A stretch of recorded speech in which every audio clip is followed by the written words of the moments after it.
বস্তার মধ্যে নিবা? আমি ভাবছি বালতি আনবা। হ্যাঁ বালতি, আঠা পড়বো না। দুইটা পড়ছে একবারে বড়টা, এটা অনেক বড়। একটা, দুইটা, 3 4 5 6, এই পাশে একটা 7 8 9, আর ওই পাশে আরেকটা পড়ছে। এটা অনেক বড়। এটা ভালো লাগবে খাইতে। আগে তো আমাদের বাড়িতে যেমন ছোটটা রান্নাই করতো না, বড়টা করতো। এই যে এমনটা ঠাকুমা আমার এমনটা করতো, বেছে বেছে রোয়া রোয়া গুলো করতো।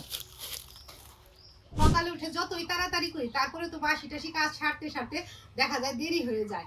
আজকেও এই যে বাসি কাজটা সেরে নিলাম, অনেকটাই বেলা হয়ে গেছে। যদি এখন উনানে রান্না বসাই তবে ওই 10টার আগে রান্না হবে না। আর আজকে রান্না করবো কাঁঠাল। যদিও আমরা বলি যে সব রান্নাবাড়ি সহজ, তারপরে কাঁঠাল রান্না করতে একটু হ্যাপা আছে। আলু সেদ্ধ করবো, কাঁঠাল কাটবো, ওটাও ভাপিয়ে নেবো, অনেকটাই দেরি হয়ে যাবে। তাই জন্য একটা উনান জ্বালিয়ে দিচ্ছি, এখানে আলু সেদ্ধ বসিয়ে দেবো, আর একটা উনান জ্বালিয়ে ওই উনানে ভাতটাও বসিয়ে রাখি। আস্তে আস্তে এই উনানে এঁচোড় রান্না হয়ে যাবে, এদিকে গরম গরম ভাতও হয়ে যাবে, দুইটা মিলে একদম গরম গরম খাওয়া যাবে। এঁচোড় রান্নাতে আজকে বাদামি আলু দেবো। আলুগুলো পরিষ্কার করে ধুয়ে সেদ্ধ বসিয়ে দিই। উনানে কড়াই বসালাম, কড়াইতে জল দিই। এখন ধুয়ে ধুয়ে বাদাম আলুগুলো জলে দিই।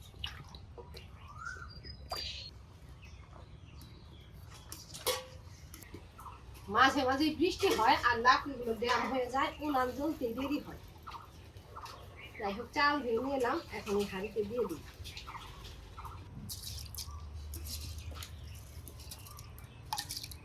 আস্তে আস্তে আলু সেদ্ধ হতে থাক, এদিকে ভাত হতে থাক, আমি যাই বাইরে দিকে এঁচোড়টা কেটে নিই। আর আজকের এঁচোড়টাও কিন্তু কেনা না, আমাদের বাড়ির কাছের। আমি তো ভোট দিতে গেছিলাম পুন্ডি বাড়িতে, অনেক এঁচোড় পাড়া হয়েছে, ওখান থেকে সবাইকে দিয়েও এসছি। আর আমি একটা নিয়ে আসছি, বোঝাবে আর কত আনবার, গাড়িতে এঁচোড় আনাও যায় না। সেই বস্তার মধ্যে কাপড়ের নিচে একটা নিয়ে আসছি, এটা এখন কেটে কুটে রান্না করব। বাজার থেকে এঁচোড় আনলে তো অর্ধেক দরকার হলে অর্ধেক আনতে পারি, আবার যদি কাটিয়ে আনতে চাই তাও আনতে পারি। তবে এটা তো গাছের, নিজেকেই কাটতে হবে। গাছের এঁচড় না বড় হয়ে গেছে? আগে বোটাটাই কেটে নেই, বড় হয়েছে, বড় বড়গুলো পারা হয়েছে গাছ থেকে। তোর মামা আর আমি যে পারলাম, যারা বড় খেতে পছন্দ করে তাদের বড়টা দিছি, আর যারা ছোট ছোট খায় তাদেরকে ছোটটা দিছি। আগে তো আমাদের বাড়িতেও আমরা বড়টাই খেতাম। আমার ঠাকুমা বড় এঁচড়ি কাঁঠালি রান্না করতো, আর আমার ঠাকুমা এঁচড় বলতো না, কাঁঠালি বলতো। ওটা কাঁঠাল হয়ে যেত মনে তাই জন্য কাঁঠাল বলতো। হতে পারে। মাছ বরাবর আগে কেটে নিলাম, এটাও বাড়তি হয়ে গেছে, দেখ রোয়া রোয়া হয়েছে। আজকে তেল নিবা হাতে? হাতে তেল নিতে ভুলেই গেছি, তেলের বোতল নিয়ে আসছি, আবার তেল না ভরিয়ে কাটা শুরু করে দিছি। যাই হোক, তেলটা ভরিয়ে নিলেই তারপরে কাটি।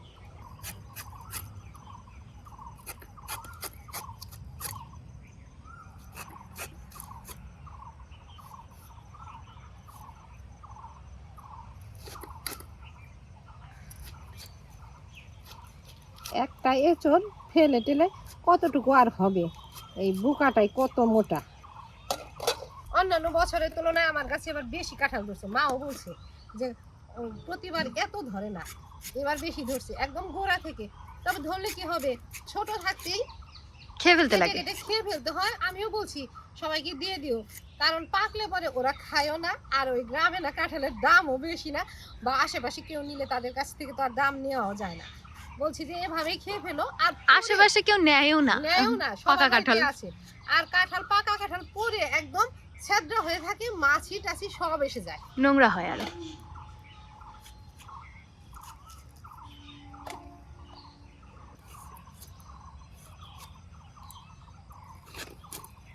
এখনই ছোট ছোট করে কাটবো না, আগে সবকিছু ফেলে বড় বড় করে কেটে রাখি, জলে ধুয়ে জল দিয়ে ভিজিয়েই তারপর ছোট ছোট করে কাটবো।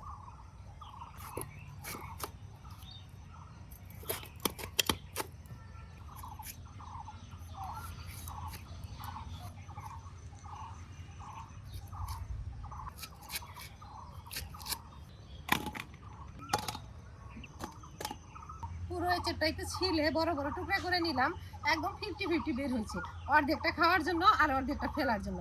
যাই হোক, এখন জলের মধ্যে চুবিয়ে চুবিয়ে ছোট ছোট করে কেটে নিই। অনেক আঠা ভরে গেছে, আগে কেটে নেই, পরে আঠাগুলো তুলবো। একটু বড় বড় করে কাটি, আজকে গাছের কাঁঠাল গলে যাবে। বাজার থেকে তো একটু বেশি দাম দিয়ে কাঁঠাল কিনে আনা হয়, তারপরে দেখা যায় সেই কাঁঠাল দিয়ে আমি নয় মেটে দিয়ে রান্না করি, নয় মাংস দিয়ে রান্না করি। এবার বাড়ি থেকে কাঁঠাল আনার সময় বলছি যে এখন যে আবার কাঁঠাল নিয়ে যাব, এটা আমি কি দিয়ে রান্না করব, আবার কি আমি সেই টাকা দিয়ে অনেক টাকা দিয়ে কিনে মাংস এনে তারপরে রান্না করবো? তো বৌদি বললো না, এবার আর মাংস দিয়ে রান্না করো না, কাঁঠাল নিয়ে যাও, কাঁঠালটা একদম মাংসের মশলা মাংসের মতো করে রান্না করবো, মাংস ছাড়াই, দেখবে ওটা খেতেও ভালো লাগবে। বললাম যে ঠিক আছে, একটা নিয়ে যাই, আজকে তেমন করেই রান্না করবো, মাংসের সব মশলা দিয়ে মাংসের মতো করে রান্না করবো, একেবারে পেঁয়াজ রসুন আদা জিরে গরম মশলা দিয়ে রান্না করব। আর তাই জন্য এই যে মাংসের মতো করে বড় বড় করে কেটে নিচ্ছি।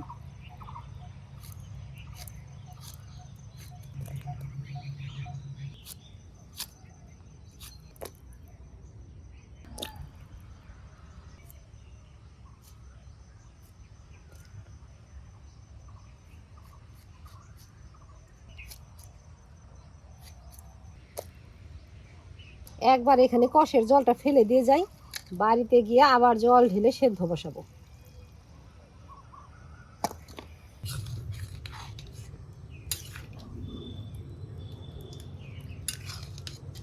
মা কাঁঠালের খোসাগুলো ফেলে নাই, ছাগল গরুতে খাবে, এই যে ছাগলও এসে পড়ছে।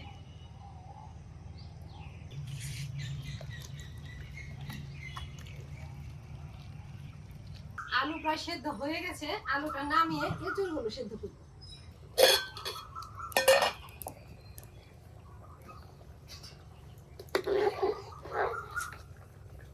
একদম আমাদের খাওয়ার জল ঢেলে দিলাম। আলুগুলো সেদ্ধ হয়ে গেছে, নামিয়ে দিই। আবার উনানে কড়াই বসালাম, কড়াই বসিয়ে জলে দিয়ে দিই। এবার এই গামলা থেকে ছেঁকে ছেঁকে কড়াই এঁচড়গুলো দিই।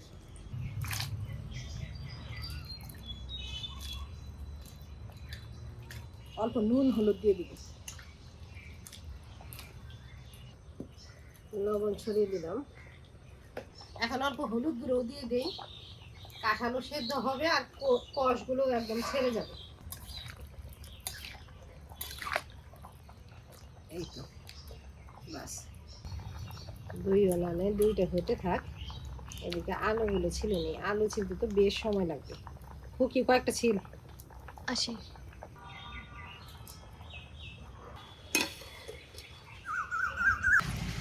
আলু পেঁয়াজ রসুন আদা সবকিছু ছিলে টিলে পরিষ্কার করে নিলাম।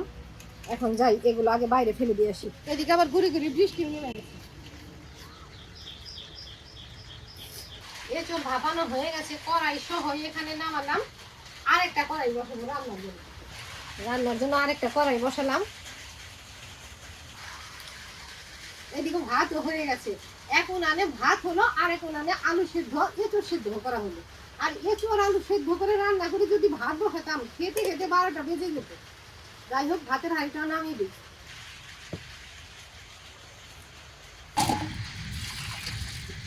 মশলা তো বাটা হয় নাই, একেবারে ফোড়ন দিয়ে কাঁঠাল আলু ভাজা ভাজা করবো আর মশলাগুলো বেটে উপরে দিয়ে দিই। ফোড়নের পেঁয়াজটুকু পলে নিলাম। কড়াই গরম হয়ে গেছে, কড়াইতে সর্ষের তেল দিলাম। আর তেল এলো বের কোটায় রাখছিলাম। শুকনা লঙ্কা, গোটা জিরে, পেঁয়াজ কুচি।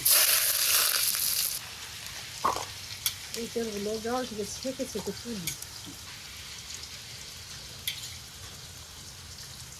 ফোড়নের পেঁয়াজগুলো ভাজা ভাজা হয়ে গেছে, এঁচড় ঢেলে দিই।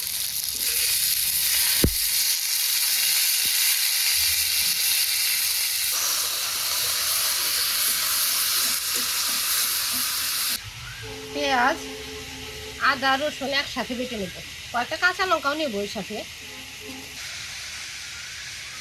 কাঁচা লঙ্কা আদা রসুন একটু থেতলে নিতে হবে। রসুনের কোয়াগুলো একেবারে বড় বড়। আদাটা ভালো করে থেতলে নিই।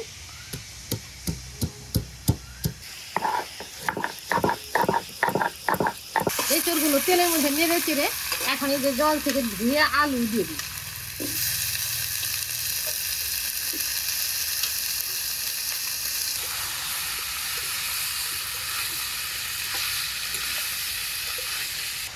আদা রসুন পেঁয়াজ একসাথে বেটে নিলাম, বাটা হয়ে গেছে।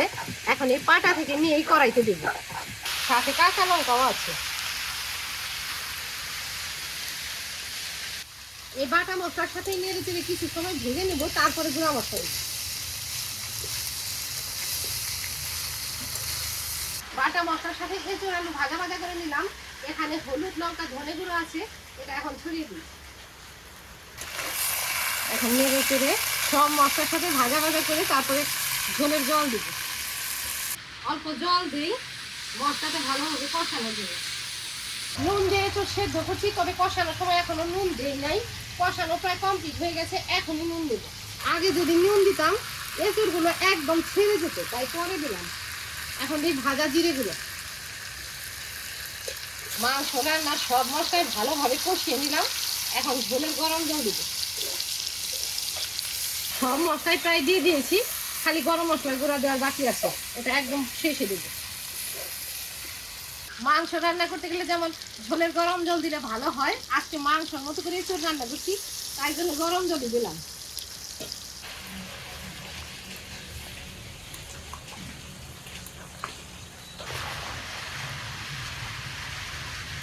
ভাপিয়ে নিয়েছি, তার মধ্যে একদম গাছ থেকে পাড়া তরতাজা কাঁঠাল গলে গেছে। এখন গরম মশলার গুঁড়োটা ছড়িয়ে দিয়ে উনানে অল্প সময় বসিয়ে রাখবো। উনানে আঁচ আছে। গরম মশলার গুঁড়ো, এলাচ, দারচিনি আর সব মশলা একসাথে টুকি গুঁড়া করে রাখে। কয়দিন দিই, 7-8 দিন, 10-12 দিন। কখনো যদি বেশি করে তো 15-20 দিন, 1 মাস যায়। আর কখনো কম করলে তখন অল্প দিন যায়। এখন এটা ছড়িয়ে দিই, নেড়ে চেড়ে মিশিয়ে দিই।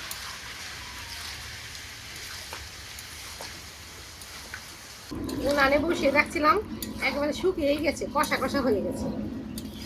বৃষ্টি বৃষ্টি ঠান্ডা ঠান্ডা পরিবেশ, আর এমন সময় তো চিকেন মাটন কষা খেতেই ভালো লাগে। আজকে করলাম এঁচড় কষা। অবশ্য কেউ কেউ এটাকে গাছ পাঠাও বলে, তো পাঠার মাংস তো আবার একটু ঝোল ঝোল খেতেই ভালো লাগে। আজকে আমি ওই গাছ পাঠাটাই একদম কষা কষা করলাম। রান্না হয়ে গেছে, এখনই ঢেলে দেবো।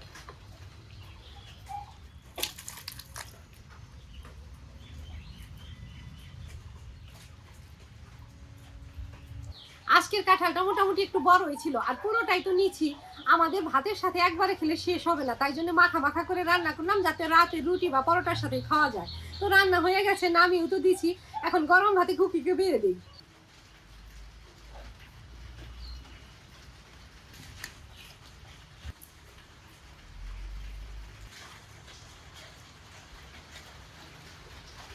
ভাতও গরম, তরকারিও গরম, তাই জন্য তো আমি মেখে দিচ্ছি, একটু ঠান্ডা হোক আর গরম গরম খেয়ে নেব।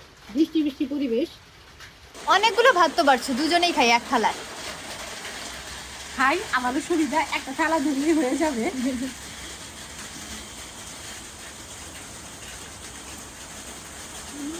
ভালো নাই, খাও তুমি, তুমি আগে দিয়ে একবার খা, পরে খাই। তুমি একবার খাও। কাঁঠালটাও ভালো, আলুটাও ভালো। তুমি আলু পুন্ডি বাড়ি থেকে নিয়ে আসছো না? আলু ওর মামার বাড়ি থেকে আনা হয়েছে। আমার দাদা তো একবারে বস্তায় বস্তায় কিনে, সিজনে আলুগুলা। সিজনে আলুগুলো ওদের বেশি লাগে, তাছাড়াও তো ওখান দিয়ে বৌদি অনেকগুলো দিয়ে দিছে। এঁচড়টা যে কি ভালো, এই গাছের এঁচড়ের কদর মানে পুরো এলাকায় আছে, সবাই বলে এই গাছের এঁচড় ভালো। সবাই বলে, যে যে নিয়ে খায় বা বলে ও যে নিয়ে খেও, বছর বছর জানা থাকে যে একবার ওই গাছের এঁচড় আনবো। খুব ভালো।